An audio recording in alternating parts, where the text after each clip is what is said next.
Kamitti reedoo mootummaa tokko beeksisa sagantaa amantii takka beeksisee gartee uummata akkas godha. Tujjeen tuni na seente beeyta cituma kana keessa jala ol.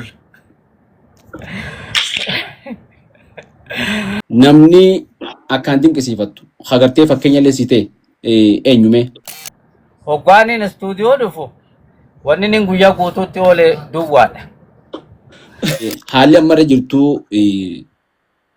ummata keenya tajaajiluudhaaf gartee waggaa 30 kana ummata kana gaazexeessaa taatee miilaan keessa deemtee istuudiyoo keessattis ummata tajaajilaa turte. Mee amma haalirra jirtu akkamii?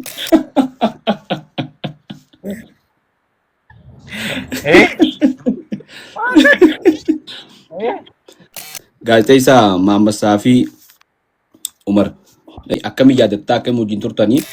Nama guddaa Mee Jaafar wajjin gaafa daleedan akkam waliin turtanii gaafa deemuu akkamii ture ammoo akkamii wal qabanii qabdanii Jaafar Ali